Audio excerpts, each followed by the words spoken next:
Welcome to railway நண்பன் சிவா. நண்பர்களே, இவன் பார்த்தீங்கன்னா வெள்ளிக்கிழமை அன்று 19/9/2025 அன்று ஈவினிங் பார்த்தீங்க அப்படின்னா நம்ம ஆர்ஆர்பி என்டிபிசி கிராஜுவேட் போஸ்ட்டுக்கான சிபிடி 1 எக்ஸாம் ரிசல்ட் வெளியிட்டிருந்தாங்க. அதுக்கப்புறம் பார்த்தீங்கன்னா உங்களுடைய ஸ்கோர் கார்டும் வெளியிட்டிருந்தாங்க. ஸோ அதை பற்றியான வீடியோ நம்ம போட்டிருந்தோம். பார்க்காதவங்க வீடியோட லிங்கை நான் கீழே டிஸ்கிரிப்ஷன் பாக்ஸில் கொடுக்குறேன் பாருங்கள். இப்போ என்னென்னா சிபிடி 2க்கான எக்ஸாம் டேட் வந்து அனௌன்ஸ் பண்ணியிருக்காங்க. அதை பற்றி நம்ம பார்க்க போகிறோம். அப்புறம் போய் எக்ஸாம் ஸ்ட்ராட்டஜியும் பார்க்க போகிறோம். நான் கடந்த என்டிபிசி சிபிடி 2ல் என்னுடைய கொஸ்டின் எப்படி இருந்துச்சு, நான் என்னெல்லாம் ஸ்ட்ரகிளை ஃபேஸ் பண்ணேன் அப்படிங்கிற பற்றி தான் நம்ம இப்போ மறுபடியும் இந்த வீடியோவில் டீட்டெயிலாக பார்க்க போகிறோம். வாங்க.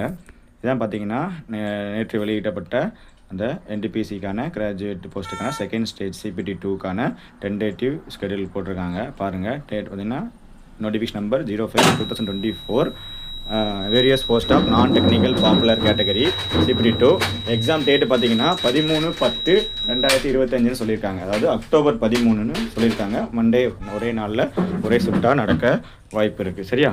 ஸோ அது பார்த்தீங்கன்னா இதுக்கான எக்ஸாம் சிட்டி இன்ஃபர்மேஷன் பார்த்தீங்கன்னா ஒரு 10 days பிஃபோராக உங்களுக்கு தெரிய வரும். அதாவது ஒரு 23ஆம் தேதி இந்த மாதம், அதாவது நாளை மறுநாளில் உங்களுக்கு தெரிய வரும் மேபி அப்படிங்கிறது தான் இது.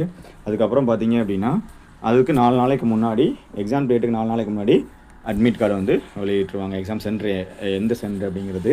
சரியா? அதுக்கப்புறம் பார்த்தீங்கன்னா இதை எக்ஸாம் டேட் இப்போ என்ன சிபிடி 2க்கான டென்டேட்டிவ் எக்ஸாம் டேட்டு 13/10/2025 அனௌன்ஸ் பண்ணிட்டாங்க. அப்புறம் பார்த்தீங்கன்னா நம்ம சிலபஸை பார்க்குறோம். சிபிடிக்கு செகண்ட் சிபிடி 2க்கு வந்து என்ன சிலபஸ்னால் நம்மளுடைய சிபிடி 1க்கான சேம் சிலபஸ் தான். அதே மேக்ஸு, அதே ரீசனிங், அதே ஜென்ரல் அவேர்னஸ் தான். அதே மேக்ஸில் உள்ள அதே டாபிக் தான். ரீசனிங்லேயும் அதே டாபிக் தான். ஜென்ரல் அவேர்னஸ்லேயும் சேம் டாபிக்ஸ் தான். ஃபுல் ஸ்டாப் கூட எல்லாமே அதே சேம் தான். என்ன அப்படின்னா கொஸ்டினோட எண்ணிக்கை கூட கொஞ்சம் லெவல் முன்ன பின்ன இருக்கும். Question level. சரியா? அங்கே பார்த்தீங்கன்னா சிபிடி 1ல் மொத்தம் 100 கொஸ்டின், இங்கே 120 கொஸ்டின். சரியா? அங்கே 100 கொஸ்டின், இங்கே 120 கொஸ்டின். அதே டைமிங் தான். சரியா? அதுதான் இங்கே மிக மிக முக்கியமானது. சரியா? அதனால தான் இதை பார்த்தீங்கன்னா மொத்தம் அதே 90 நிமிஷம் தான். General awareness 50 question, mathematics 35 question, reasoning வந்து ஒரு 35 கொஸ்டின். சரியா? இது அதுக்கப்புறம் பார்த்தீங்கன்னா இப்போ ஜென்ரல் அவேர்னஸ் 50. இதில் இம்பார்ட்டன்ட் வந்து ஜென்ரல் அவேர்னஸ்க்கு 50 கொஸ்டின் கொடுத்துருக்காங்க. மற்ற ரெண்டும் சேர்ந்து 70 கொஸ்டின், மொத்தம் 120 கொஸ்டின். இதுதான் வந்து நம்மளுக்கான எக்ஸாம் பேட்டர்னு. அதுக்கு பார்த்தீங்கன்னா இதான் சிலபஸ். அதே சிலபஸ் தான். நீங்கள் சிபிடி 1ல் என்ன சிலபஸோ அதே தான். ஸ்டார்ட் டு எண்ட் டாட் வரைக்கும் அதே சிலபஸ் தான். மேக்ஸுக்கும் அதே நம்பர் சிஸ்டம் தான், அதே டெசிமல்ஸ் தான். ரீசனிங்கில் அதே அனாலஜிஸ் தான், அதே கோடிங் கோடிங் தான்.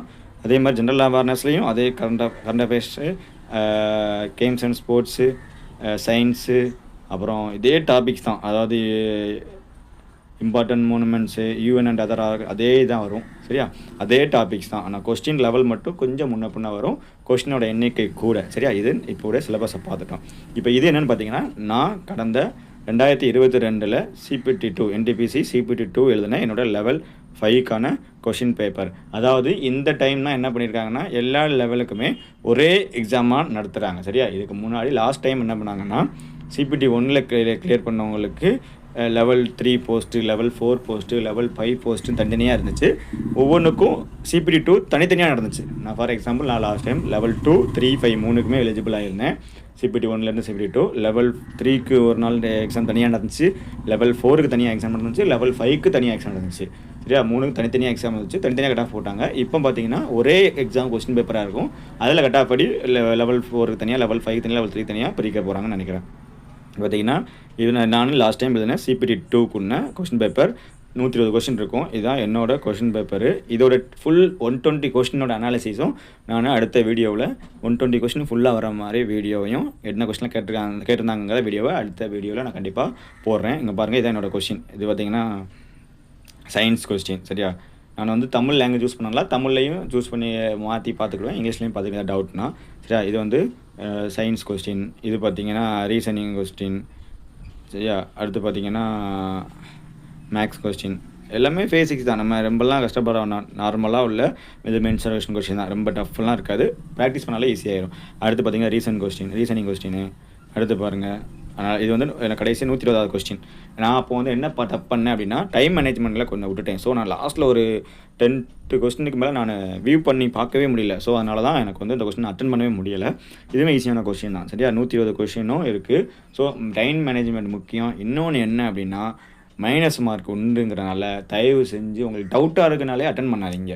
120 கொஸ்டினில் எனக்கு 90 கொஸ்டின் தான் சார் தெரியும், 80 கொஸ்டின் தான் தெரியும் அப்படின்னா 80 மட்டும் அட்டன் பண்ணுங்கள். 90 மட்டும் அட்டன் பண்ணுங்கள். 91வது கொஸ்டினா இல்லை எனக்கு இது ஒரு டவுட்டாக இருக்குது, சரி இதாக அதான் இருக்குது, சும்மா போடுவோன்ட்டு போடாதீங்க சரியா. அக்யூரசி மெயின்டைன் பண்ணிங்களா ஆட்டோமேட்டிக்காக நார்மலைசேஷன் மார்க்லேருந்து உங்களுக்கு ஹையாக வந்துடும். ஸோ கண்டிப்பாக ப்ராக்டிஸ் பண்ணுங்கள், கண்டிப்பாக அடிச்சிடலாம். CPT 1 இவ்வளோ கட் ஆஃப் வச்சுமே கிளியர் பண்ணிட்டீங்கன்னா கண்டிப்பாக நீங்கள் ப்ராக்டிஸ் இல்லாமல் நாலேஜ் இல்லாமல் CPT 2க்கு எலிஜிபிள் ஆகிருக்க மாட்டீங்க. ஸோ அதுலேயும் இன்னும் இருக்க ஒரு 20 நாளில் நல்லா கான்சன்ட்ரேட் பண்ணுங்கள். அதே சிலபஸ் தான், மறுபடியும் ப்ராக்டிஸ் பண்ணுங்கள். கரண்ட் அஃபேர்ஸ் நல்லா ஃபோக்கஸ் பண்ணுங்கள். கரண்ட் அஃபேர்ஸை பார்த்தீங்கன்னா சயின்ஸ் ரிலேட்டடாக, அதாவது இந்த இஸ்ரோ, அப்புறம் சயின்ஸில் ஃபுல்லாக டெக்னாலஜி ஏதாவது கொண்டு வந்தாங்களா, அப்புறம் பார்த்தீங்கன்னா ஸ்போர்ட்ஸ் நல்லா பாருங்கள். ஸ்போர்ட்ஸில் வந்து IPLலேருந்து வேர்ல்டு கப்பு, T20, T50, அப்புறம் பார்த்தீங்கன்னா அந்த ஆசியன் கேம்ஸு, ஒலிம்பிக்ஸு, அப்புறம் பார்த்தீங்கன்னா நம்ம இதில் ஃபிலிம்ஸ் ஃபெஸ்டிவல் இருக்குல்ல, ஆஸ்கர் அவார்டு, அப்புறம் ஃபஸ்ட்டு ஆக்டரு, ஃபஸ்ட்டு டைரக்டரு, இந்த மாதிரி உள்ளது. ரீசெண்டாக இப்போ CPT 1லேயே நீங்கள் பார்த்துருப்பீங்க. நாங்கள் எழுதும்போது எப்படிலாம் கரண்ட் அஃபேர்ஸ் கேட்டிருந்தாங்கன்னா, ஒவ்வொரு ஸ்டேட்டில் உள்ள ஏதாவது ஸ்டேட்டில் உள்ள இப்போ ஃபார் எக்ஸாம்பிள் தமிழ்நாட்டுடைய முதலமைச்சர் யார், இல்லாட்டா அங்கே இருக்க ஆளுநர் யார், இல்லைன்னா தமிழ்நாட்டில் மொத்தம் எத்தனை மக்களவை தொகுதிகள், நாடாளுமன்ற தொகுதிகள் இருக்குது, எந்த மாநிலத்தில் அதிக மக்களவை தொகுதி இருக்குது UPயில், அந்த மாதிரிலாம் கேட்டிருந்தாங்க. இப்போ ரீசெண்ட் நம்ம NTPC இந்த மாதிரி கரண்ட் அஃபேர்ஸ் நீங்களே பார்த்துருப்பீங்க. அதாவது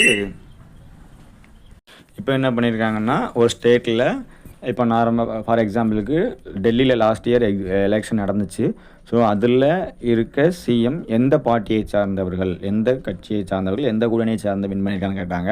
அதுக்கப்புறம் எத்தனை தொகுதி வித்தியாசத்தில் வின் பண்ணியிருக்காங்கன்னு கேட்டிருக்காங்க. ஸோ இது வந்து என்ன தெரியுது, நம்ம இனிமேல் படிக்க கரண்ட் அஃபேர்ஸு ரீசெண்டாக 2025 நடந்த ஸ்டேட்டில் உள்ள எலெக்ஷன் ரிசல்ட்டு, இல்லைன்னா 2024 பாதிக்கு அப்புறம், ஜூலைக்கு அப்புறம் உள்ள ஏதாவது ஸ்டேட்டில் ஒரு 4-5 ஸ்டேட்டில் எலெக்ஷன் நடந்திருக்கும்.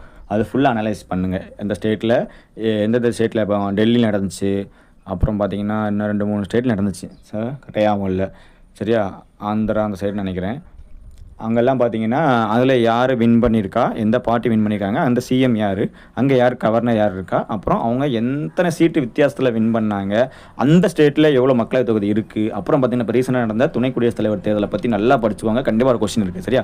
அதாவது துணை குடியரசுத் தலைவரில் யார் வின் பண்ணால், எந்த மாநிலத்தை சார்ந்தவர், அவர் எத்தனை ஓட்டு வாங்கினார், ஆப்போசிட்டில் போட்டியிட்டவர் யார், அவர் எத்தனை ஓட்டு வாங்கினார், 2 பேருக்கும் உள்ள ஓட்டு வித்தியாசம் என்ன. ஸோ அவர் வந்து வின் பண்ண ராதாகிருஷ்ணன் அவர் வந்து 452 ஓட்டு, இவர் வந்து சுதர்சன் ரெட்டி ஆப்போசிட்டில் இந்தியா கூட்டணியிலேருந்து 300 ஓட்டு. ஸோ 2 வித்தியாசம் 152.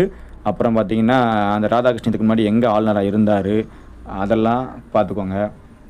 இந்த மாதிரிலாம் குடியரசுத் தலைவர் தேர்தல் போட்டியிடுறதுக்கான தகுதிகள், இது ரிலேட்டடாக கொஷின்ஸ் கேட்கலாம்.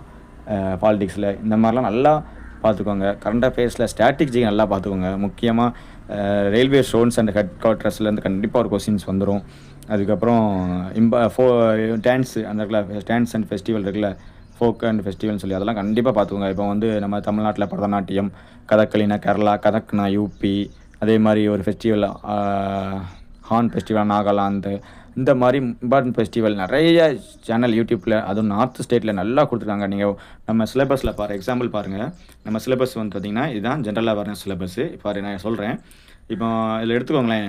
அது என்னென்னா, இப்போ UN and other important world organisation topic இருக்குல்ல, அந்த டாப்பிக்கை நீங்கள் என்ன பண்ணுங்கன்னா யூடியூப்பில் போயிட்டு RRP NTPC CPT 2 UN and other important world organisation type பண்ணால் நார்த் ஸ்டேட்டில் நிறைய சேனலில் நிறைய வீடியோ சூப்பராக போட்டிருக்காங்க. நல்லா இந்த ஃபார் எக்ஸாம்பிள் இஸ்ரோன்னு வச்சுட்டாங்கன்னா அது ஒரு இம்பார்ட்டன்ட் ஆர்கனைசேஷன், அதோட ஃபுல் ஃபார்ம், அது எப்போ ஸ்டார்ட் பண்ணாங்க, அது எந்த அதோட சேர்மன் யாராக இருந்தா, இப்போ ரீசெண்டாக யார் இருக்கா, இப்போ ரீசெண்டாக என்ன, அந்த டீட்டெயில்ஸ் முதற்கொண்டு அப்படியே போட்டிருக்காங்க. ஸோ ஒரு டாபிக்ஸ் நீங்கள் 1 நாள் 2 நாள் செலவு பண்ணி யூடியூப்பில் ஒரு வீடியோ 2 வீடியோ அது ரிலேட்டடாக பார்த்தாலே நீங்கள் போதுமானது தான், அழகாக வந்துடும்.